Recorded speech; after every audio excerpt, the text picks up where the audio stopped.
Big boss Kannada season 12 ಮುಕ್ತಾಯ ಆಗಿದೆ. ಗಿಲ್ಲಿ ನಟ ಅದ್ಭುತವಾಗಿ ಆಟ ಆಡಿ ಈ ಬಾರಿ ಟ್ರೋಫಿ ಗೆದ್ದಿದ್ದಾರೆ. ಈ ಬಗ್ಗೆ ಮಾತಾಡೋದಕ್ಕೆ ಕರವೇ ಪ್ರವೀಣ್ ಶೆಟ್ಟಿ ಅವ್ರು ನನ್ನ ಜೊತೆ ಇದ್ದಾರೆ. ಸರ್, ನೀವು ಬಿಗ್ ಬಾಸ್ನ ಫಾಲೋ ಮಾಡ್ತಿದ್ರಿ, ರಿಸಲ್ಟ್ ನೋಡಿದ್ರಿ, ಎಷ್ಟು ಖುಷಿ ಅನ್ನಿಸ್ತಿದೆ ಸರ್? ನಾನು ಬಿಗ್ ಬಾಸ್ ಅನೇಕ ಸೀಸನ್ಗಳನ್ನ ಸ್ವಲ್ಪ ನೋಡ್ತಾ ಇದ್ದೆ. ಬಟ್ ಈ ಸೀಸನಲ್ಲಿ ಬಿಗ್ ಬಾಸ್ ಸಂಪೂರ್ಣ ಎಲ್ಲ ಎಪಿಸೋಡ್ನ 90% ಎಪಿಸೋಡ್ಗಳನ್ನ ನಾನು ರಾತ್ರಿ 11:30 ಬರೋದಾದ್ರೂ ನೋಡ್ತಿದ್ದೆ, ಅಥವಾ ಬೆಳಿಗ್ಗೆ ಮೊಬೈಲಲ್ಲಿ ಹಾಕೊಂಡಾದ್ರೂ ನೋಡ್ತಿದ್ದೆ.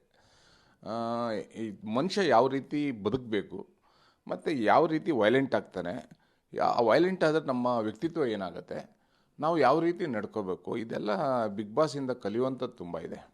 ಅದನ್ನು ನಾನು ಫಾಲೋ ಮಾಡ್ತಿದ್ದೆ. ಮೊದಲನೇದಾಗಿ ರಕ್ಷಿತಾ ಹುಡುಗಿ ಇದ್ದಾಳಲ್ಲ, ಅವಳನ್ನ ವಾಪಸ್ ಕಳಿಸಿರುವಂಥದ್ದು. ಅವಳಿಗೆ ಕನ್ನಡ ಮಾತಾಡೋಕ್ಕೆ ಬರಲ್ಲ, ತುಳುವಲ್ಲೇ ಮಾತಾಡ್ತಾಳೆ. ಬಾಂಬೆಯಿಂದ ಎಜುಕೇಷನಾಗಿ ಬಂದಿದ್ದಾಳೆ, ಅರ್ಧ ಕನ್ನಡ ಮಾತಾಡಿ ವೀಡಿಯೋ ಮಾಡ್ತಾಯಿತ್ತು, ತುಂಬ ಚೆನ್ನಾಗಿತ್ತು. ಬರ್ತಾನೆ ಆಚೆ ಕಳಿಸ್ಬಿಟ್ರಲ್ಲ, ಅದೊಂದು ಫೀಲ್ ಆಯಿತು. ಆಮೇಲೆ ಎರಡನೇ ಕಂಟಿನ್ಯೂ ಆದಳು ಅವಳು. ಆಮೇಲೆ ಅಶ್ವಿನಿ ಅವರು ಕನ್ನಡ ಹೋರಾಟಗಾರ್ತಿ. ಕನ್ನಡ ಹೋರಾಟಗಾರರಂದರೆ ಎಲ್ಲರಿಗೂ ತುಂಬ ಗೌರವ ಇರುತ್ತೆ, ರೆಸ್ಪೆಕ್ಟ್ ಇರುತ್ತೆ. ಅವರು ವೈಲೆಂಟ್ ಆಗಿರೋದು ಅದು ಸ್ವಲ್ಪ ಎಲ್ಲರಿಗೂ ಸ್ವಲ್ಪ ಅಸಮಾಧಾನ ಆಯಿತು ಅನಿಸುತ್ತೆ. ಅದಾದಮೇಲೆ ತುಂಬ ಚೆನ್ನಾಗಿ ಅದ್ಭುತವಾಗಿ ನಡ್ಕೊಂಡ್ರು. ಇದನ್ನೆಲ್ಲ ನೋಡ್ತಾ ಬರ್ತಾಯಿದೆ. ಗಿಲ್ಲಿ ಹಾಸ್ಯ, ರಘು ಅವರು ದೈತ್ಯ ಆಕಾರದ ಬಾಡಿಯಲ್ಲಿ ಅವ್ರಿಗಿರೋ ಕೋಪ ಅದು ಹೆಂಗೆ ಕಂಟ್ರೋಲ್ ಮಾಡ್ತಾರಂತ, ಇದು ಒಂದೊಂದಾಗಿ ನಾವು ನೋಡ್ತಾ ಬರ್ತಾಯಿದ್ದೀವಿ. ಕೊನೆಯದಾಗಿ ಗಿಲ್ಲಿ ಅವರಂತೂ ಅದ್ಭುತವಾಗಿ ಆಟ ಆಡಿದರು.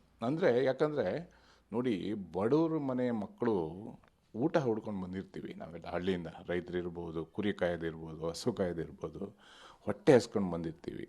ಏನೇನೋ ಜೀವನ ಮಾಡಲಿಕ್ಕೆ ಹೊರಟಿ, ಏನೋ ಸಾಧನೆ ಮಾಡೋಕ್ಕೆ ಹೊರಟಿ.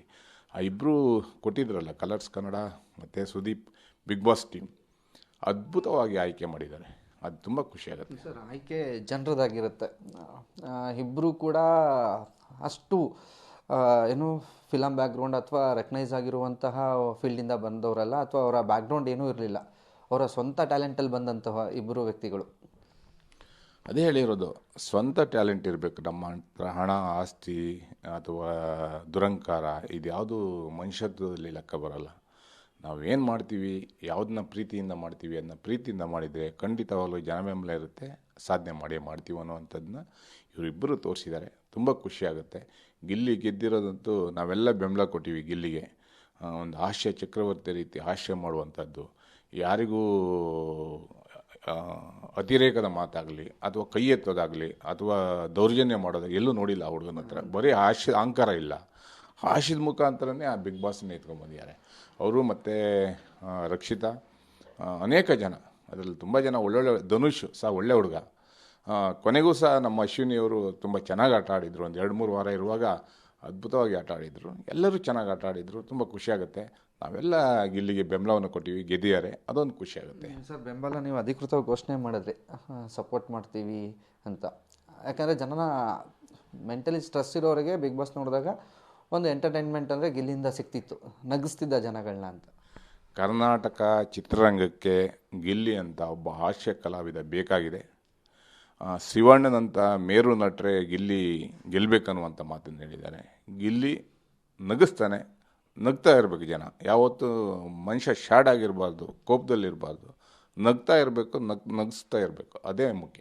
ಏನಾದ್ರು ಸರ್ ವಿಜೇತರನ್ನ ಭೇಟಿ ಮಾಡಿ ಅವ್ರಿಗೇನಾದ್ರು ಸನ್ಮಾನ ನಿಮ್ಮ ಸಂಘಟನೆ? ನಮ್ಮ ತಂಡದ ಎಲ್ಲ ಕಡೆನೂ ಗಿಲ್ಲಿಯವ್ರನ್ನ ಕರೆಯುವಂಥ ಪ್ರಯತ್ನ ಮಾಡ್ತಾ ಇದ್ದಾರೆ.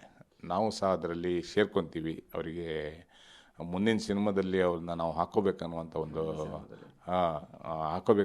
ಒಂದು ಪ್ಲ್ಯಾನ್ ಇದಕ್ಕೆ ಮುಂಚೆನೇ ನಡೆದಿತ್ತು. ಅವ್ರು ಗೆದಿಬೇಕಾದ್ರೆ ಮುಂಚೆ ಅದು ಸಹ ಪ್ರಯತ್ನ ನಡೀತದೆ. ಗಿಲ್ಲಿಗೆ ಅವಕಾಶವನ್ನು ಎಲ್ಲರೂ ಕೊಡ್ತಾರೆ. ಯಾವ ಸಿನಿಮಾದಲ್ಲಿ ಅವ್ರನ್ನ ಕರೆಸುವಂಥ ಪ್ಲ್ಯಾನು, ಹೀಗೆ ಏನು ಪ್ಲ್ಯಾನ್ ನಡೀತಿದೆ ಸರ್? ಅದು ಪ್ಲ್ಯಾನ್ ನಡೀತಾ ಇದೆ.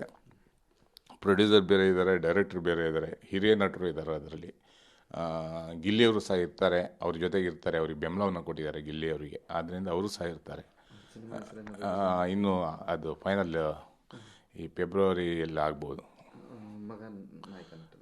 ಇಲ್ಲ, ಮಗನೂ ಇರ್ತಾರೆ, ಇನ್ನೊಬ್ಬರು ಇರ್ತಾರೆ, ಹಿರಿಯರು ಇರ್ತಾರೆ, ಎಲ್ಲ ಒಟ್ಟಿಗೆ ಮಾಡುವಂಥ ಚರ್ಚೆ ನಡೀತಾ ಇದೆ. ಸ್ಕ್ರಿಪ್ಟೆಲ್ಲ ಆಗಿದೆ, ಫೈನಲ್ ಆಗಿದೆ. ಮಾತುಕತೆ ನಡೆಯ ಫೈನಲ್ ಎಲ್ಲ ಅದಕ್ಕೆ ಬೇಕಲ್ವಾ, ತಯಾರಿ ಎಲ್ಲ ನಡೀತಾ ಇದೆ. ಅಂದರೆ ನಿಮ್ಮ ಒಂದು ಚಿತ್ರದಲ್ಲಿ ನಟ ಗಿಲ್ಲಿ ಪಾತ್ರ ಮಾಡ್ತಾರೆ? ಖಂಡಿತವಾಗಲೂ ಗಿಲ್ಲಿ ಇದ್ದೇ ಇರ್ತಾರೆ. ಗಿಲ್ಲಿ ಇರಲೇಬೇಕು. ಗಿಲ್ಲಿ ಹಾಸ್ಯಕ್ಕೆ ನಾವೆಲ್ಲ ಮನಸ್ಸೋತಿದ್ದೀವಿ, ಇಡೀ ಕನ್ನಡಿಗರ ಮನಸ್ಸೋತಿದೆ. ಇಡೀ ಈ ಸತಿ ಗಿಲ್ಲಿ ಬಿಗ್ ಬಾಸ್ ಫೈನಲ್ ಇದೆ ಅಲ್ಲ, ಒಂದು ಸತಿ ವರ್ಲ್ಡ್ ಕಪ್ ಮ್ಯಾಚ್ ನಡೆದಂಗಿತ್ತು. ಎಲ್ಲರೂ ಟಿ ವಿ ಎದುರು ಕೂತಿದ್ರು, 6 ಗಂಟೆಗೆ ಟಿ ವಿ ಎದುರುಗಡೆ ಹಾಜರಿದ್ದರು. ಒಂದು ವಿಶಿಷ್ಟವಾಗಿ ಜಿದ್ದಾಜಿದ್ದಿ ರೀತಿ ಇತ್ತು, ತುಂಬ ಖುಷಿ ಆಯಿತು. ಓಕೆ, ಇದಿಷ್ಟು ಕರವೇ ಅಧ್ಯಕ್ಷರಾಗಿರುವಂತಹ ಪ್ರವೀಣ್ ಶೆಟ್ಟಿಯವರ ಮತ್ತು ಗಿಲ್ಲಿಯವರ ಹಾಸ್ಯ ತುಂಬ ಅದ್ಭುತವಾಗಿತ್ತು. ಅವರಿಗೆ ಬಹುಮಾನ ಬಂದಿರೋದು ತುಂಬ ಸಂತೋಷ ತಂದಿದೆ. ಮತ್ತು ಇಡೀ ಬಿಗ್ ಬಾಸ್ ಸೀಸನ್ ಏನಿತ್ತು ತುಂಬ ಅದ್ಭುತವಾಗಿ ಮೂಡಿ ಬಂದಿದೆ. ಜೊತೆಗೆ ಎಲ್ಲ ಕಂಟೆಸ್ಟೆಂಟು ತುಂಬ ಚೆನ್ನಾಗಿ ತಮ್ಮ ವ್ಯಕ್ತಿತ್ವವನ್ನು ಪ್ರದರ್ಶನ ಮಾಡಿದರು ಅಂತ ಕೂಡ ಹೇಳ್ತಿರೋದು. ಇದ್ರ ಜೊತೆಗೆ ಗಿಲ್ಲಿ ನಟನಿಗೆ ಒಂದು ಚಿತ್ರದಲ್ಲಿ ಅವಕಾಶ ನಾವು ಮಾಡ್ಕೊ ಅದರ ಬಗ್ಗೆ ಚರ್ಚೆ ನಡೀತಾ ಇದೆ. ಅವ್ರನ್ನ ಭೇಟಿ ಮಾಡಿ ಅದರ ಬಗ್ಗೆ ಅಪ್ರೋಚ್ ಮಾಡ್ತೀವಿ. ಅವರನ್ನು ಒಂದು ಸಿನಿಮಾದಲ್ಲಿ, ನಮ್ಮ ಸಿನಿಮಾದಲ್ಲಿ ಅವರಿಗೆ ಚಾನ್ಸ್ ಕೂಡ ಕೊಡ್ತಿದ್ದೀವಿ ಅಂತ ಹೇಳ್ತಿರುವಂಥದ್ದು. ಕ್ಯಾಮ್ರಾ ಪರ್ಸನ್ ಬೀರಪ್ಪ ಜೊತೆಗೆ ಮಾರುತಿ, ಪಬ್ಲಿಕ್ ಟಿವಿ, ಬೆಂಗಳೂರು.